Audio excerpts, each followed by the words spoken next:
ఈ వీడియో చాలామంది మహిళలు చూస్తూ ఉంటారు.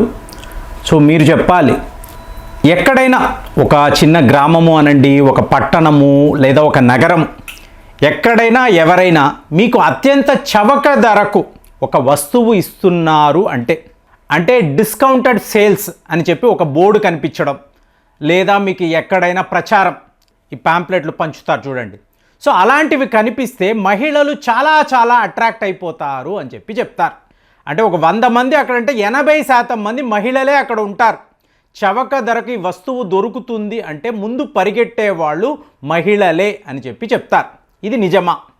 సో మీకు అలాంటి అలవాటు ఉందా, లేదా మీ స్నేహితులకి ఇలాంటి అలవాటు ఉందా? కామెంట్స్లో రాయండి.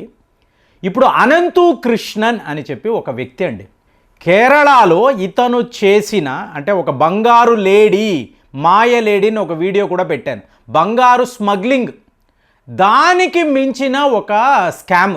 దీన్నే మీకు స్కూటీ స్కామ్ అని అంటున్నారు, ల్యాప్టాప్ స్కామ్ అని అంటున్నారు. ఏకంగా 1000 కోట్ల రూపాయలకి ఈ అనంతు కృష్ణన్ అనబడే వ్యక్తి మీకు ఈ బడుగు బలహీన వర్గాలు, ముఖ్యంగా మహిళలు, సో వీళ్లను టార్గెట్ చేసి మీకు ఎన్నో జిల్లాల్లో, కేరళలో ఉండే దగ్గర 8 జిల్లాల్లో అతిపెద్ద స్కామ్. సో ఇది చదివినప్పుడు, ఈ వార్తలు వింటున్నప్పుడు ఏం అర్థం కాలేదు. ఎంతకాలం అండి, ఇప్పుడు నేను స్కూల్ చదివే రోజుల నుంచి, ఆ రోజుల్లో రాయపేట బెనిఫిట్ ఫండ్ అని, ఈ ఫండ్ అని, ఆ ఫండ్, ఎన్నో రకాలుగా స్కాములు జరుగుతూనే ఉన్నాయి. ఇవాళ కూడా ఈ లాలూచి తక్కువ ధరకు ఇది వస్తుంది అని తెలిస్తే వెంటనే ప్రజలు ఏమారిపోవడానికి ఎందుకు సిద్ధంగా ఉన్నారు, ఎందుకు ఆలోచించరు? ఏమీ లేదండి, ఇతని మోడస్ యాప్ రండి, చాలా సింపుల్, పెద్ద లెవెల్లో ఏమీ ఆలోచించలేదు. అంటే మీకు కేరళలో ఉండే ప్రముఖ పార్టీలు సిపిఐ, సిపిఎం, కాంగ్రెస్, వీటికి సంబంధించిన నాయకులంతా ఇందులో ఇన్వాల్వ్ అయి ఉన్నారు. కానీ ఇతను ఎంచుకున్న మార్గము మాత్రము చాలా సింపుల్. ఏమీ లేదు, ఒక గ్రామము అంటాడు, ఆ గ్రామములో మీకు ఒక స్కూల్ లేదా పంచాయత్ ఆఫీస్, ఇక్కడ నేను కొన్ని బహుమతులు మీకు పంచుతాను, మీ అవసరాలు, పిల్లలు ఉంటారు, స్కూల్ పిల్లలు, వాళ్ళకి పెన్సిళ్ళు, అలాగే మీకు జామెట్రీ బాక్స్, ఇలాంటివి ఇస్తాను అని అంటాడు. అని పక్కన ఉండే గ్రామ పంచాయతీ అధికారి ఉంటాడు కదా, అలాగే గ్రామ పెద్ద, సో మీరు రండి, మీరు మీ పిల్లలకి పంచండి అంటే వీళ్ళకి బాగా అనిపిస్తుంది కదా, మా గ్రామము, మా పిల్లలు, వాళ్ళకి కదా మేము ఇవ్వబోతున్నాం, ఈ వ్యక్తి చాలా గొప్పవాళ్ళలా ఉన్నాడే అని అనుకొని వీళ్ళు కూడా అక్కడికి వస్తారు, వాళ్ళ పక్కన నిలబడి ఫోటోలు తీసుకుంటాడు. తరువాత ఒక టౌన్ అన్నప్పుడు ఎవరైనా పెద్ద పోలీస్ అధికారులు ఉన్నారా, లోకల్గా ఉండే మీకు కార్పొరేటర్స్ ఉన్నారా, ఎమ్మెల్యేలు వస్తారా, వీడు అప్రోచ్ అవుతాడు. వీడు వెళ్ళి మాట్లాడి, ఇలాగా అండి, ఈ ప్రజల కోసము నేను ఈ మంచి చెయ్యబోతున్నాను, ఇలాంటి వస్తువులను పంచబోతున్నాను, వాళ్ళకి అవసరము కదా, సో మీరు వచ్చి మీ ద్వారా వాళ్ళకి ఇవ్వండి, ఈ డిస్ట్రిబ్యూషన్ కార్యక్రమం జరగనివ్వండి అంటే ఆనందంగా ప్రతి వాళ్ళు వచ్చేవాళ్ళు. సో ప్రతి వాళ్ళతో ఫోటోలు తీసుకోవడము, సో ఇంతలాగా ఇన్ని ఈవెంట్స్ నేను కండక్ట్ చేశానని చెప్పి ఈ పెద్ద కార్పొరేట్ కంపెనీస్ ఉంటాయి. సో వాళ్ళ వద్ద కార్పొరేట్ సోషల్ రెస్పాన్సిబిలిటీ ఫండ్స్ అని అంటారు, సిఎస్ఆర్ ఫండ్స్ అని అంటారు. సో కంపల్సరీగా ఆ కంపెనీ తన లాభాలలో లేదా తన వ్యాపారములో ఇంత వాటా మీకు సమాజము కోసం ఖర్చు పెట్టాలి అని చెప్పి ఒక రూల్ ఉంది. సో ఇతను వాళ్ళని అప్రోచ్ అవుతాడు.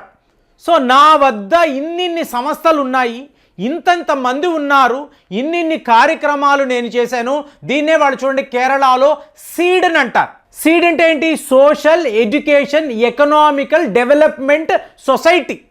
సో సీడ్స్, మళ్ళీ అందులో చిన్న మినీ సీడ్స్ కూడా ఉంటాయి.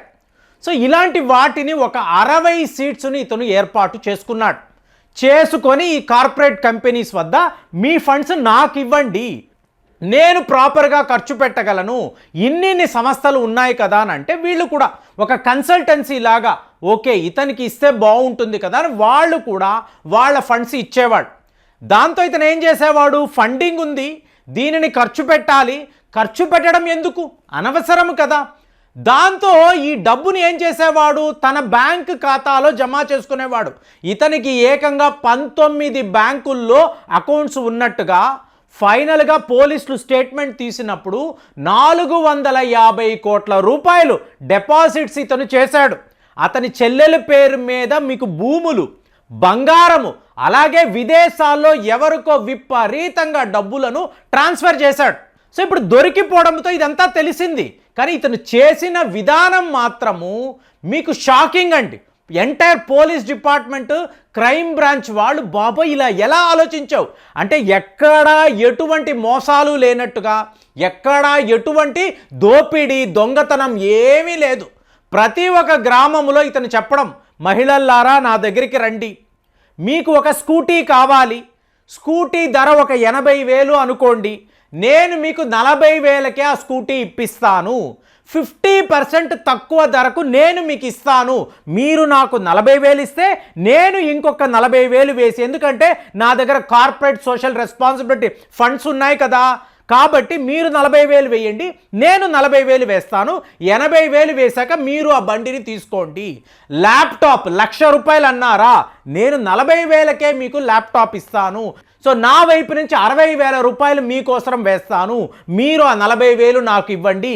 ఇలాగా టైలరింగ్ మిషన్స్ నుంచి మీకు టీవీలు, ఫ్రిడ్జులు, స్కూటీలు, ల్యాప్టాప్ల వరకు కూడా స్కీములు పెట్టాడు. దీనికి అప్లికేషన్ ఫామ్స్ ఆఫీస్ ముందు ఈ మహిళలు విపరీతంగా అబ్బో 50%కే మాకు స్కూటీ వస్తుందా, 50%కే టైలరింగ్ మిషన్ వస్తుందా, ఇప్పుడు ₹10,000 టైలరింగ్ మిషన్ అండి, మంచిది, మీకు 4,000కే ఇస్తాను అన్నప్పుడు ప్రతి వాళ్ళు టెంప్ట్ అవుతారు కదా, ముఖ్యంగా మహిళలు టెంప్ట్ అవుతారు అంటున్నారు కదా. సో వీళ్ళందరూ వెళ్ళిపోవడము, అప్లికేషన్ ఫామ్స్ వచ్చి ఫిలప్ చేయడము, వీళ్ళ వద్ద డబ్బు ఉంటే కట్టేయడము, లేకపోతే అప్పు తెచ్చి ఇతనికి ఇచ్చేయడం. సో ఇప్పుడు మీకు డౌట్ రావచ్చు, ఎర్నాకుళంలో మొదలుపెట్టిన వాడు 8 జిల్లాల్లో, గ్రామాల్లో, టౌన్స్లో, సిటీస్లో బోలెడని ఆఫీసులు పెట్టేశాడు.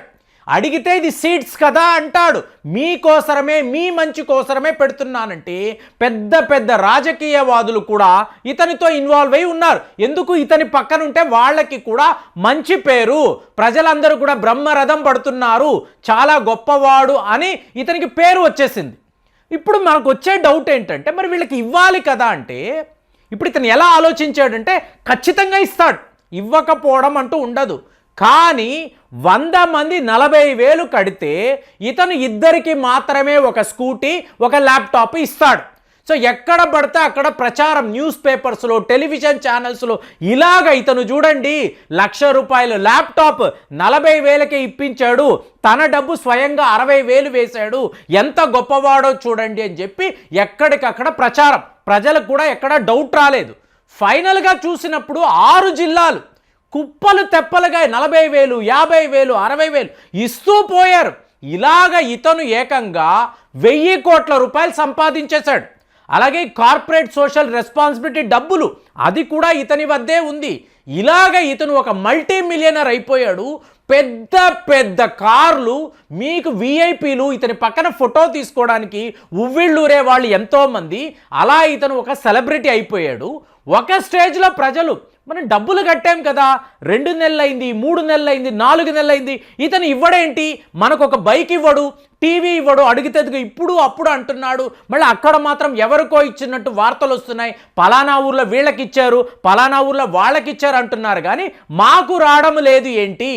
సో ఓవరాల్గా చూసేటప్పుడు ఒక 10,000 మంది ఒక ₹50,000 ఇస్తే ఇతనికి ఎంత అండి, ఎంత ఇన్కమో చూడండి. ఇతను ఖర్చు పెట్టేది మాత్రం మామూలు లక్షల్లోనే. సో ఫైనల్గా 17,000 మంది కంప్లైంట్లు ఇస్తే, అంటే ఇతని పేరు మీద 17,000 కంప్లైంట్లు ఉన్నాయి. పోలీసులు అరెస్ట్ చేశారు.